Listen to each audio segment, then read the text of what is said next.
Hello and welcome to this edition of Motivation and Money with me, Mark Terrell, and my co-host Fanny Snaith. Hello, Fanny. How are you today? I am excellent. Thank you very much. Very happy to be here. And yeah, everything is good on this gorgeous Tuesday afternoon. That's good to hear. Excellent. We are today talking about feedback. Are you a feedback seeker or avoider? And I suppose I come up with these things to talk about because um, uh, I'm desperately waiting for the day Fanny comes up with something, but she will one day. No, Come up with things before. no, I've just taken the lead for a while. Fanny's been great in previous episodes. I think feedback's really good. So really important, I should say. Not good. It's good, but it's important because we've got to be open to it. So on a sort of self-confession basis, I probably would say back in my retail days, I used to run a retail business about 10 years ago. I was probably an avoider of feedback. I probably seen it as something that was negative, and I think that's because I think it was always delivered badly to me. I never saw it as something that was something it was being delivered to improve or help me. It was just a criticism, and I think that's the key thing with regards to feedback. It's got to be delivered in the right manner, and it's got to be received in the right way, and we've got to be open to it and realise that. Firstly, we've got to think about where the feedback's coming from, who it's coming from, and whether that person is relevant, and if they've got any how should we say, agendas that we need to be aware of. And then we can think, well, what is it they're telling us? And is it they're telling us to do less of something, more of something? Is it something we're aware of or not aware of? And that's basically how I see feedback. It's really important to my work in that my clients have got to be open to feedback in that I get them to do sort of diagnostic reports and stuff like that. Which is then shared just between the two of us. And obviously we can use that information to think, well, what's it telling us? And then they can think about, well, how do I need to maybe change behaviours or the way I see things and perspectives? So that's what my take is on feedback. What about you, Fanny, with regards to feedback and working with clients and things? Well, that's very interesting. Interestingly, I was thinking while you were talking there, I did a job for 13 years and I don't ever remember ever having one appraisal. So that's interesting, isn't it? So Yeah. not coming then from the feedback kind of place. And actually, before that, I worked in television. So it was sort of done on a contract by contract basis. And at the end of the contract, nobody would ever say, well, we think everybody said everybody was amazing, right? Because everybody was, oh, it's come to the end of the production, everyone's amazing. So you never really got any feedback then. So I haven't really come from a feedback kind of a world. Mum was always very good at telling us all how disappointed she was in all of us. No. So that was the kind of feedback I had when we were children. So that's a really interesting question. I'm guessing in my coaching program, I do ask my clients if they are happy with their progress. But for us, I think the progress is seen on their attitudes and how they see themselves moving forward with their relationship to and practical skills with money. Yeah. So it's sort of active along the line. We do have another way of getting feedback or seeing how they're progressing. Are we confusing this? Are these two completely different things? Are they? Well, like how your client progresses and active feedback. Well, a feedback. I mean, what you've just mentioned there, I thought was interesting. That we're getting feedback with regards to how we're delivering what we deliver as well, aren't we? So feedback's going on all the time, isn't it? Whichever way it's delivered. Yeah. It's interesting because I'm not going to say that it's alien to me, but it's not something that I've really thought about a lot. I mean, I have a friendship going on with a girlfriend, just a friend, and we meet quite often. We've sort of become quite close in the last sort of 6 months or so. She's actually lovely. She's an imposter syndrome expert. She's called Tara Halliday. And we are always talking about the benefits of our relationship, which is something very new to me. Yeah. But I really enjoy giving that feedback to her, and I also enjoy receiving it.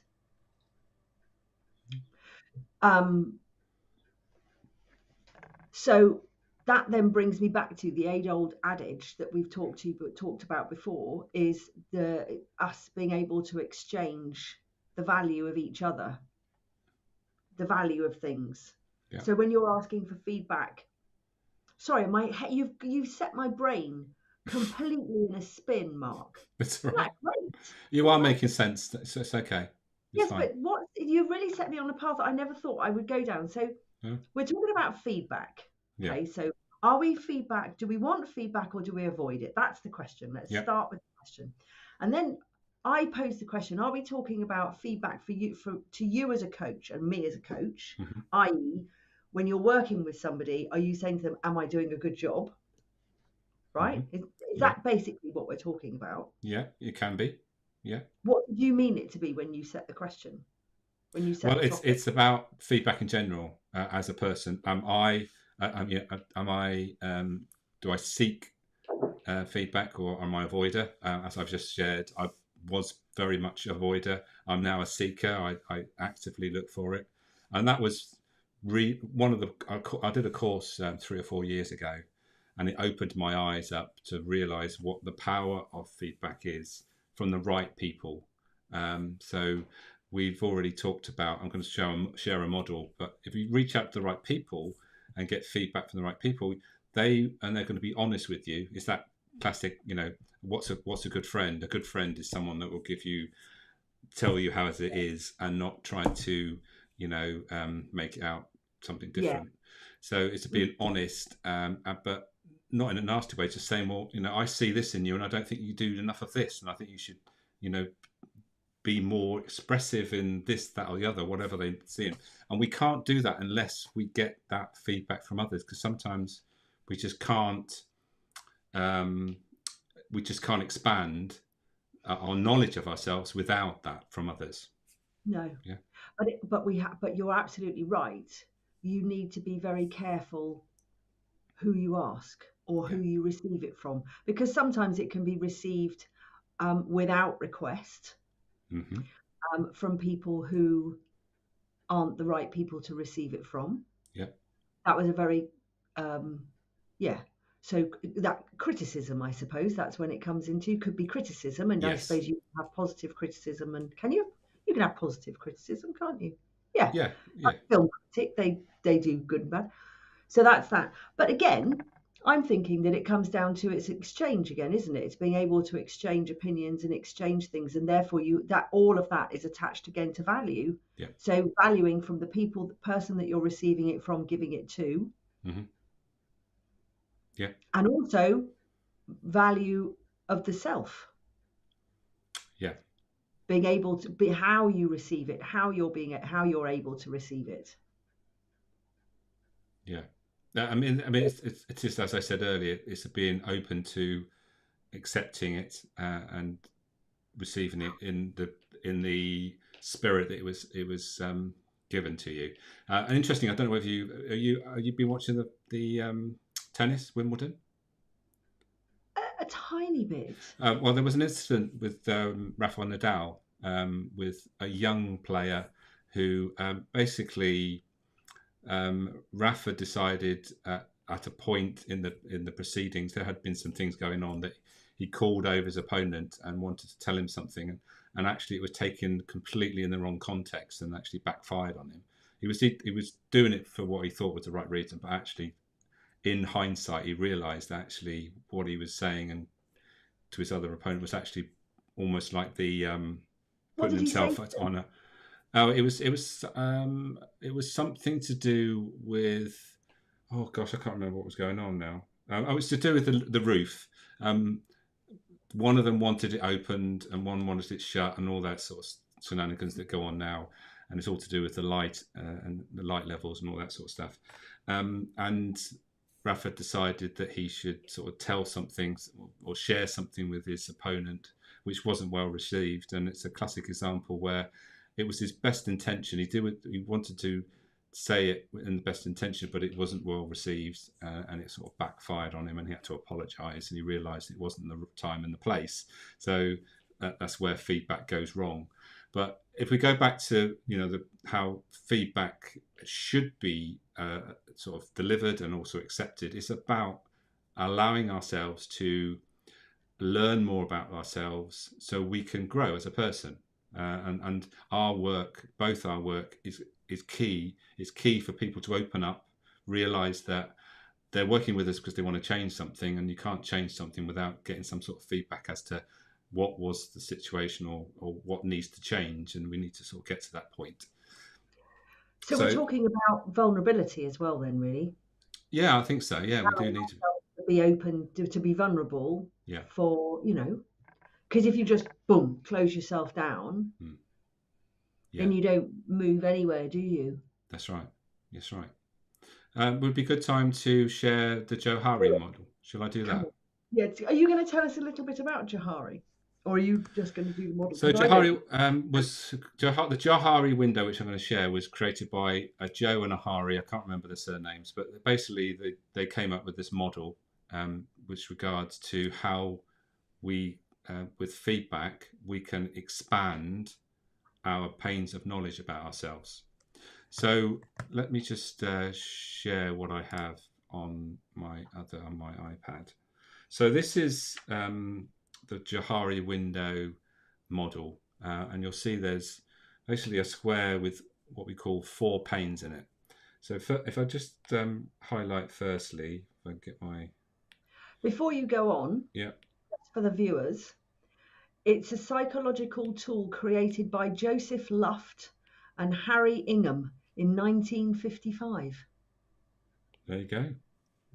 There we are. So you can find out more about that. For understanding and training self-awareness, personal development, and improving communications. There we are. Yeah, exactly. So we're on the right. If I step through basically what's on the screen, down the left-hand side, it's known to others, unknown to others, and on the top it says known to self and unknown to self. So these are the things that we know about ourselves and other people know about ourselves or don't know about ourselves.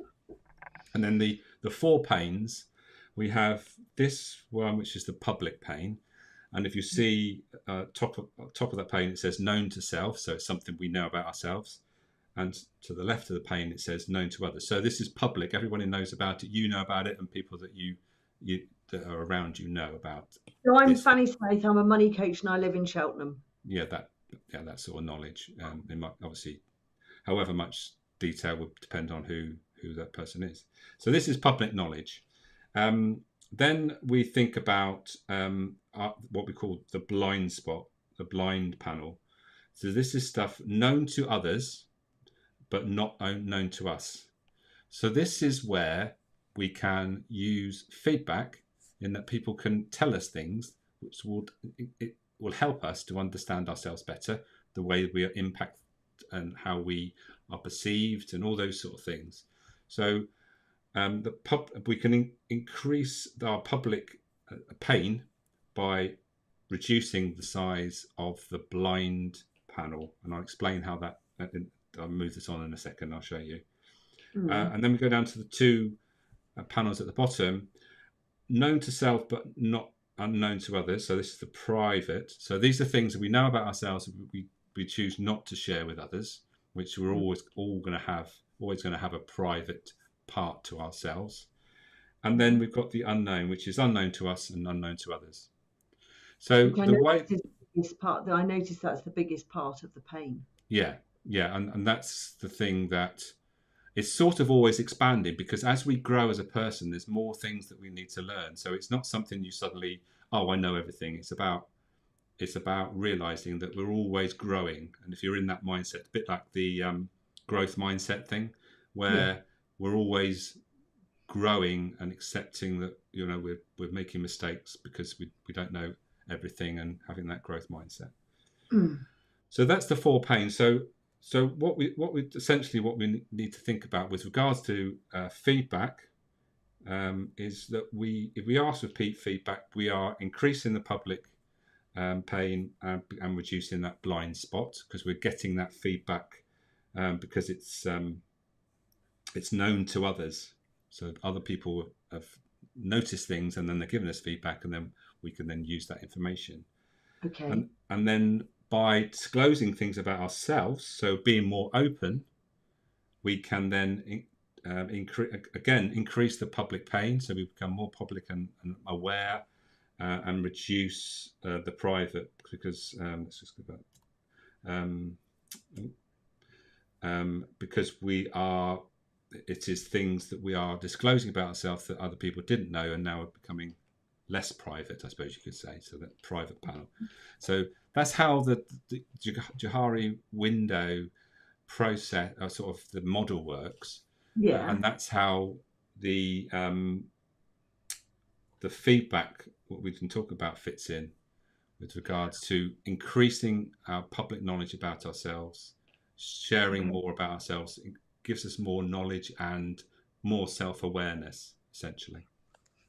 So my next question is then, what do we do? What do we do next? What do we do next with what? Yeah, what do we do with this? Well, this is just a model to just demonstrate what we do, and by increasing our self-knowledge and we can be more, I don't know, aware of the impact we have on others. We can be more aware of the negative things we might have going on that people are telling us about, that we need to stop. And obviously, we also need to be told about the things we do well that we maybe don't do enough of. So it's about realizing that these pains are we all have these 4 pains: public, blind, private, and unknown. And it's about expanding that public pain to the point where we are being expressive, we understand ourselves, and we know the impact that we have on others. So it comes across though. So if let's say, for instance, I'm looking at this for the first time, which I'm sort of practically am really, and I'm thinking, okay, when you're looking at getting feedback, say let's go from your customers, it's quite easy. And I'm thinking about how to craft a good way to get feedback of yourself rather than just your product. Yes. So you have to be quite brave because what you're going to do it in a sort of like a questionnaire type thing. Would that be a way to do it? So whichever. I mean, what we're moving on to now is ways that we can get feedback. Yeah. Okay. So this is the way that we can demonstrate how receiving feedback and also disclosing stuff about ourselves can help us to be more self-aware.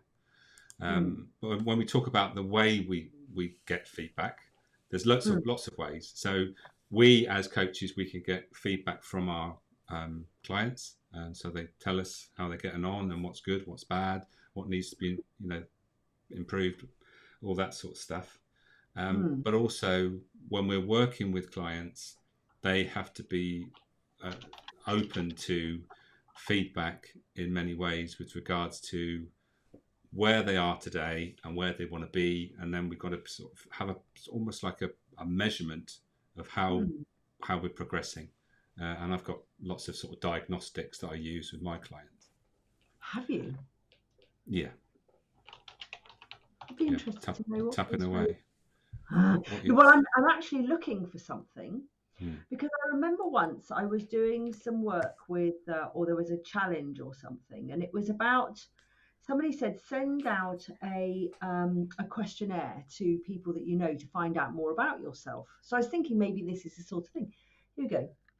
I'm just trying to think about it. It says, no, I haven't found it. But it was words like, what would you come to me for? What would you think would be my ideal job? As a friend sort of thing, rather than just saying this. And it was some really quite pertinent questions. And I was just trying to find it, and I haven't actually found it, which is a real shame because Um, yeah, I can't find it. But it was a list of questions that you send out to somebody and then they send it back to you, hopefully, Yeah. telling you about yourself, which was Yep. quite interesting. But I wish I could find it and I can't. So I can't waste time looking at it now, but I just thought I'd be able to find it quickly and I Yeah. can't. Well, there is a way that you can send out a link to people to get some feedback. Um, Essentially, what it does is that they land on the link, they use the link, and then it gives them some words. I think it lets you choose 5 or 6 About words that you would associate with the person that sent you the link. So people are asking for feedback. Tell me what you think of my are my strengths, and I'll put it in the comments after the show. yeah, that would Um, be a good idea. so you can set it up, and then you send the link to the people that you trust and want feedback from. They Hmm. then look through all the words and choose what they think are the top 5 or 6 things that they see as your strengths. And what you Hmm. could do then is then obviously compare what people have chosen. You might find that there's a word that comes up consistently from all the people that, and you think, well, I wasn't expecting that. And then what does that mean? How can I use that? And Yeah, if any people are word. saying that about me and I don't Hmm. really see that, then that's something that I can use in a positive way. Hmm. Yeah. I think you have to it'd be very interesting who you send it to. Because Yeah. it needs to be people that know you quite well, doesn't it? Or actually, Yeah. maybe it doesn't, because if you're sending it to clients, it's how you present yourself to clients, isn't it?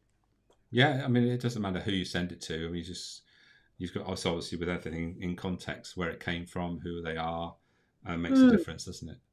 mm, So yeah, but I think as long as you see it as a positive, you are learning something about yourself that you can actually then build on, which yeah, will open your eyes and maybe make you do things in a different way or do something that you've never thought of before because of that feedback. Then it's yeah, seen as a positive. And like going back to my when I was probably an avoider, it was because a vast majority of what I saw as feedback was just negative criticism, yeah, never anything um, positive. And that's why one of the sort of leadership principles I teach is about catching people doing things right. People need that feedback because that confirms that they're doing things well, they're getting noticed, and they're being appreciated. yeah, So catching people doing things right, we need to do it 4 or 5 times more often than we catch people doing things wrong. Otherwise, when we catch people doing things wrong, it's not people does they start taking no notice because you're just looking to catch people out all the time. So exactly, that yeah, doesn't work. exactly. That Um, people, it's so much more pleasant to actually tell people when they're doing something well as well, yeah, isn't it? yeah, yeah. It's a joy. And I a mean, good go on. no, I was just going to say, I'm sort of even like with compliments and all that sort of thing. I mean, I think I'm pretty good with that. Like, for instance, I was in a car park the other day with my daughter. She does, shakes her head in shame, not in shame, but just sort of thinking, what is mum doing? But there was a lady that was walking toward, coming towards me, and she had on a really, really lovely dress, and I'm one of those people. I would tell her, Yeah, there's a really pretty dress, and I know it's not necessary, but it's kind of feedback, isn't it? yeah, definitely. It's nice. I Yeah, think we need to be discerning as well, don't we? We need to be wise and clever towards fake feedback too, hmm yeah. because that can happen as well, can't it? Yeah, and I think if we're talking about feedback with regards to behaviours, so if we're, say in a team leader position, then Mm, the way to think about it is you need to first of all notice what it was they did. Then mm, you need to tell them yeah, and make sure they know why it makes a difference and why they need to do more of it, yeah, and thank them then for doing it, yeah, and not forgetting to ask them to do it more. yeah, Um, indeed. Yes, so more. Yeah.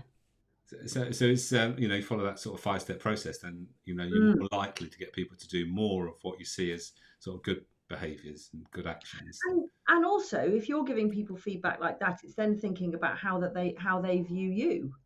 You Yeah, know, that you're a bit of a sage, sort of wise person. Especially if it's balanced feedback as well. It's not yeah, good, sort of, like not gushy feedback. Like the way you just described it is going to give proper wholehearted feedback, isn't it? yeah. Yeah, absolutely. And if you always do that sort of 5-step process, whether it's positive or negative feedback, then Yeah, it's always, well, I say always, in most cases, it will be received in the yeah, right way. yeah, That's the key. yeah, yeah. Yeah, that's interesting. Mm. So being open to feedback and actually wanting to have feedback and being able to give feedback is a is something, not everyone's open to. It's sometimes quite difficult for people to think about think about that. I'm just trying to link it to motivation and money and all that kind of stuff. That's what we're here for, aren't we? Yes. And actually it's all about becoming more magician like, being Yes. based in faith, trust, and balance, and being Yes. in alignment, which means that you can take knocks, which means you can take gratitude, which means you can take all of these kind of things with an internal locus of control rather than an external locus of control. Yeah. Right. Yeah. So So not the magician's one of your money. archetypes. Yeah, One of the yeah. archetypes. Yeah.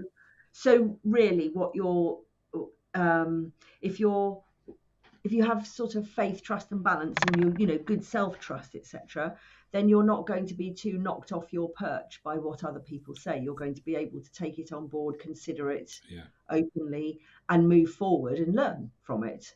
Yeah. And yeah, being vulnerable and obviously having a certain amount of resilience and realizing that not all feedback is genuine, because there's always people that, unfortunately, in this world would just want to knock you back because they don't want you to grow. They just yeah, so they haven't got the right intention. So we've all got to be aware of that. But if you get the feedback from the right people, it will allow that growth if you're looking to grow us. But there's another skill, isn't it? There's another skill. So let's say, for instance, you're in your job or whatever, and somebody gives you a piece of feedback, and it, like, whoa, I didn't quite expect that. If you be able to listen to that feedback and then work it out as to whether they are are a viable feedback giver, Yes. i.e. they're going to give you feedback that you're going to trust or you're going to be able to receive. I mean, that's a huge skill in itself, isn't it? To say, okay, well, I listen to what you say, and I'm not saying that you necessarily say this to the other person, but you, in your head, you go, okay, so A has said this to me, which is really not nice feedback for me to receive. Is it true? Think about that. What position are they coming from? Are they in a position to give that feedback? Are they giving negative feedback because of something that they're projecting from themselves? Or is it genuine feedback that I need to take on board? I mean, that's a skill in itself, isn't it? Yeah, absolutely. To And be able to work. we're both parents, and as a I hate parent, you. I've never answered. we get a certain amount of feedback. Probably not feedback that we're probably looking for, but and that's how we have to sort of learn to sort of appreciate what comes our way and take the good stuff and not take too much of the sort of negative stuff that maybe doesn't land quite so well. What is it they always say, that your children are always they always take it out on the person that on the person they love the most? Yeah, absolutely. Yeah. I'll go with that. Remember that. Yeah, we'll go with that, exactly. Anyway, 30 minutes has whizzed by again, sadly. So, Fanny, anything that you want to sign off with before we finish up? I don't know. I'm not going to really say anything this week, I don't think. Just if you're thinking about personal development, growth, relationship with money, hop over to my website, fannysnaith.com, and take the money type quiz. Always happy to chat about it. If not, have a really lovely week, and let's see if the sun will shine a little bit more. I'm sure it will be. And for me, well, you'll see both our website addresses will come up at the end of the show. And so get in touch. I help business owners with leadership, motivating teams, and all that jazz. And check out what I do. It's all on the website. At the moment, I'm doing a mad challenge, 2,000 burpees in July for Cancer Research UK. So I'm day 5. I've done 70 burpees the last 4 days. I've got to do 70 in about an hour's time after this. So I So get how to many my, you've done 70 per day? yeah, that will give me about 2,100. So I might get a day off. You've done four, you've done 28, 280. 80, yeah, yeah. So I'm doing that. So you'll see that on my website as well. So I'm raising some money. Are you doing proper ones when you go all the way down to the floor? No, I'm not doing chest to floor. No, I'm Not, just doing standard burpees. I yeah. mean, why would I do that? I mean, that it's bad enough as it is. Normal burpees. So no, I'm not doing that. I might towards the end if I'm getting really confident and cocky, then I might say, well, I'll do them chest to And you floor. do 70 in one go, or are you doing them in bouts of 10? No, I'm doing them 70, but I'm not saying I'm doing them non-stop. I'm sharing every video on my. If you go to my website, there's a link, and you can see all the videos I'm You can doing. see Mark doing burpees. Yes. And the first Wow. two were actually when I was in Mount Chesney in Italy. So I recorded them Okay. by the pool.